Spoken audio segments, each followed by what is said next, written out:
Shalom Bapak Ibu, sahabat Galilea yang diberkati oleh Tuhan Yesus. Apa kabar hari ini? Tentu baik-baik saja, amin. Saudara, mari kita siapkan diri sebelum kita beraktivitas dan melakukan seluruh tanggung jawab kita di hari ini. Kita datang kepada Tuhan, kita bersyukur, kita bersukacita di hadirat-Nya. Amin, kita berdoa. Allah, di dalam nama Yesus Kristus, kami datang di hadapan-Mu, bersukacita dan mengucap syukur sebab Engkau telah mengadakan bagi kami hari ini. Engkau telah menjaga dan menyertai serta memberkati istirahat tidur di sepanjang malam yang telah berlalu. Oleh kemurahan-Mu kami boleh bangun dengan kekuatan di hari ini, dan kami akan melakukan bagian kami, tugas dan tanggung jawab kami. Sebelumnya kami mau baca, dengar, renungkan firman-Mu, urapi kami, buka hati pikiran kami. Firman-Mu yang kami baca hari ini meneguhkan kami bahwa Engkau tidak pernah membiarkan kami. Firman-Mu yang kami baca hari ini hendak menyatakan kepada kami bahwa kami berjalan bersama Tuhan, dan hari ini akan menjadi hari penuh sukacita, penuh berkat, dan ada kemenangan yang Engkau berikan kepada kami. Di dalam nama Tuhan Yesus, haleluya, amin. Mari Bapak Ibu kita lihat di 1 Yohanes pasal 2 ayat 7-17, ya. Di sana Lembaga Alkitab Indonesia memberi judul Perintah yang Baru. Nah, saudara-saudara yang kekasih, bukan perintah baru yang kutuliskan kepada kamu, melainkan perintah lama yang telah ada padamu dari mulanya. Perintah lama itu ialah firman yang telah kamu dengar. Namun perintah baru juga yang kutuliskan kepada kamu telah ternyata benar di dalam Dia dan di dalam kamu. Sebab kegelapan sedang lenyap dan terang yang benar telah bercahaya. Barang siapa berkata bahwa ia berada di dalam terang tetapi ia membenci saudaranya, ia berada di dalam kegelapan sampai sekarang. Ayat 10, barang siapa mengasihi saudaranya, ia tetap berada di dalam terang dan di dalam dia tidak ada penyesatan. Ayat 11, tetapi barang siapa membenci saudaranya, ia berada di dalam kegelapan dan hidup di dalam kegelapan. Ia tidak tahu kemana ia pergi karena kegelapan itu telah membutakan matanya. Ayat 12, aku menulis kepada kamu, hai anak-anak, sebab dosamu telah diampuni oleh karena namanya. Aku menulis kepada kamu, hai bapak-bapak, karena kamu telah mengenal Dia yang ada dari mulanya.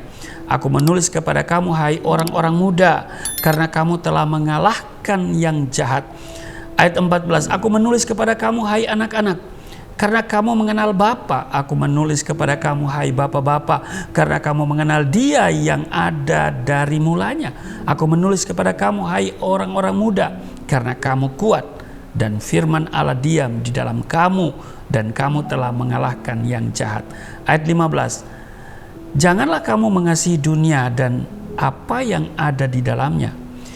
Jikalau orang mengasihi dunia, maka kasih akan Bapa tidak ada di dalam orang itu. Ayat 16, sebab semua yang ada di dalam dunia, yaitu keinginan daging dan keinginan mata, serta keangkuhan hidup, bukanlah berasal dari Bapa, melainkan dari dunia. Ayat 17, dan dunia ini sedang lenyap dengan keinginannya, tetapi orang yang melakukan kehendak Allah tetap hidup selama-lamanya.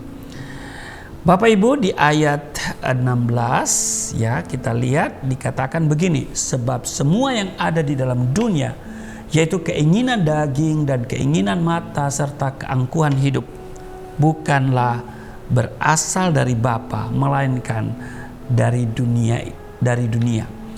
Nah, Bapak Ibu, sahabat Galilea yang diberkati oleh Tuhan Yesus, saya mau katakan dengar baik ya, hidup Kristen adalah hidup yang tidak mudah. Mengapa? Sebab hidup Kristen adalah sebuah peperangan rohani. Mungkin saudara menatap saya dan berkata, berperang melawan siapa?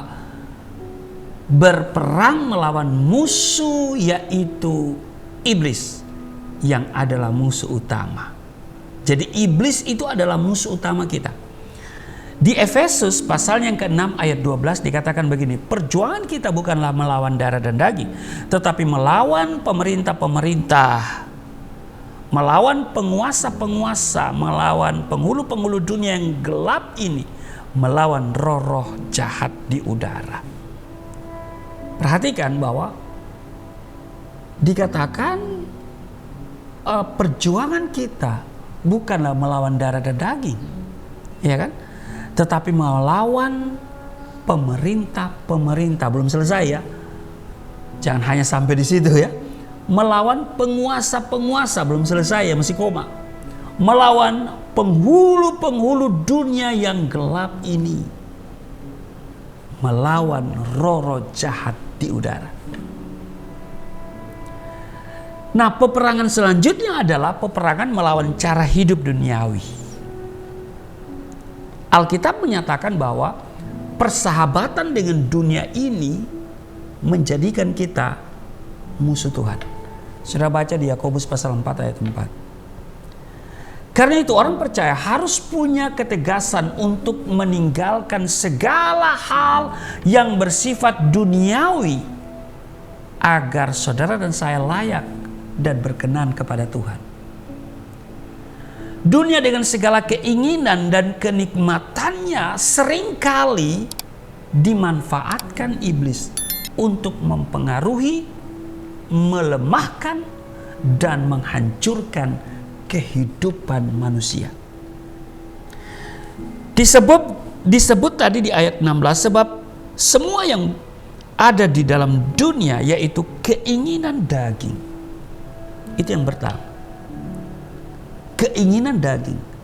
Rasul Paulus menegaskan bahwa keinginan daging itu berlawanan dengan keinginan roh.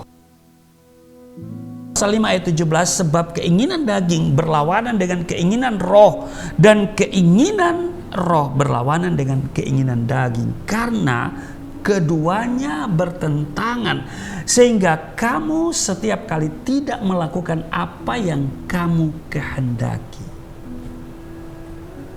Jadi keinginan daging adalah maut. Ya kan? Roma pasal 8 ayat 7, sebab keinginan daging adalah perseteruan terhadap Allah, karena ia tidak takluk kepada hukum Allah.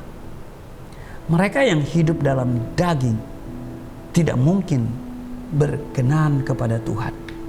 Itu sudah baca di Roma pasal 8 ayat 8. Kedagingan adalah titik yang paling lemah yang dimiliki oleh manusia. Seperti yang dikatakan oleh Tuhan Yesus di Matius pasal 26 ayat 41. Roh memang penurut, tetapi daging lemah. Jadi yang pertama dikatakan, sebab semua yang ada di dalam dunia yaitu keinginan daging. Lalu selanjutnya dikatakan keinginan mata. Mata manusia selalu merasa tidak puas untuk melihat sesuatu. Pengkhotbah pasal 1 ayat 8 dikatakan begini, segala sesuatu menjemukan sehingga tak terkatakan oleh manusia. Mata tidak kenyang melihat, telinga tidak puas mendengar. Karena mata melihat, timbullah keinginan untuk melakukan. Mata adalah pelita tubuh. Di Matius pasal 6 ayat 22 dan 23 dikatakan begini, jika matamu baik, teranglah seluruh hidupmu. Ayat 23, jika matamu jahat, gelaplah seluruh tubuhmu. Jadi, jika terang yang ada padamu gelap, betapa gelapnya kegelapan itu. Kemudian apalagi ya, jadi keinginan daging, keinginan mata, serta keangkuhan hidup. Yang ketiga, keangkuhan hidup. Ini berkaitan dengan ego manusia yang cenderung mementingkan diri sendiri. Ingin dipuji, ya kan? Ingin dihormati, dihargai, dan ingin dilayani. Ego inilah yang seringkali menjatuhkan manusia ke dalam dosa kesombongan. Sebab itu berhati-hatilah, ya kan? Sebab dosa kesombongan adalah dosa yang sangat besar di mata Tuhan. Tidak ada sih memang klasifikasi dosa ya. Dosa besar, dosa sedang, dosa kecil, tidak ada. Tapi kalau kita lihat bahwa dosa kesombongan ini dosa yang sungguh tidak semua dosa tidak disukai Tuhan ya, mana ada Tuhan sukai dosa ya. Tetapi lihat, malaikat yang ego, yang sombong dilempar dari surga, iya kan? Jadi boleh dikatakan dosa kesombongan adalah dosa yang sangat besar di mata Tuhan. Saya kasih tanda kutip ya, dosa besar di mata Tuhan. Orang percaya harus benar-benar mati dari segala keinginan duniawi, supaya kita selalu memiliki kehidupan surgawi yang akan selalu berkenan kepada Tuhan. Makanya ada lagu, ku telah mati dan tinggalkan cara hidupku yang lama. Nah, cara hidup yang lama itu yang berdosa. Yang keinginan daging, keinginan mata, keangkuhan hidup. Dan sombong itu saudara, orang sombong dia tidak rasa kalau dia sombong. Ya kan? Dan orang sombong itu sekali lagi dia tidak rasa kalau dia sombong.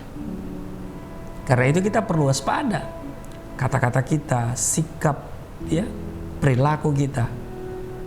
Biarlah nama Tuhan yang selalu kita agungkan ya. Jangan saudara terjebak apapun dan siapapun saudara. Mungkin saudara kaya, berkuasa, punya jabatan ya. Saudara punya pengaruh. Tapi biarlah saudara merendahkan hatimu di hadapan Tuhan. Amin. Selamat beraktivitas hari ini. Tuhan memberkati. Mari kita berdoa.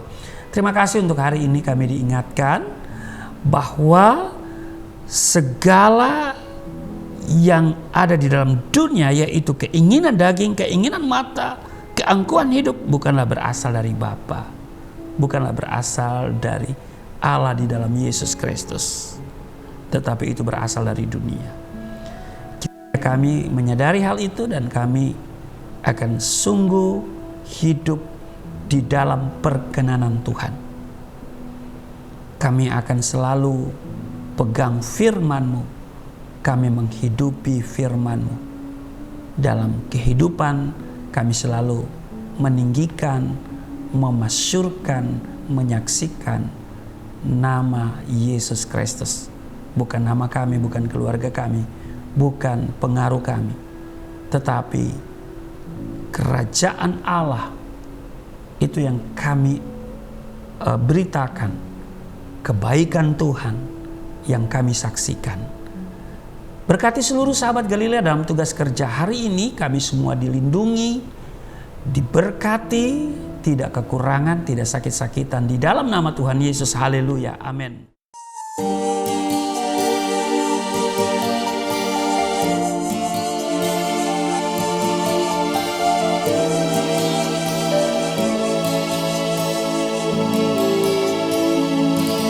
Bapa kami yang di surga, dimuliakanlah nama-Mu. Datanglah kerajaan, jadilah kehendak-Mu di bumi seperti di surga.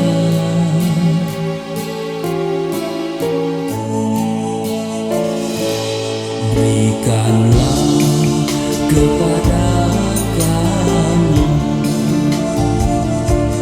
makanan yang secukupnya. Ampunilah dosa kami seperti kami mengampuni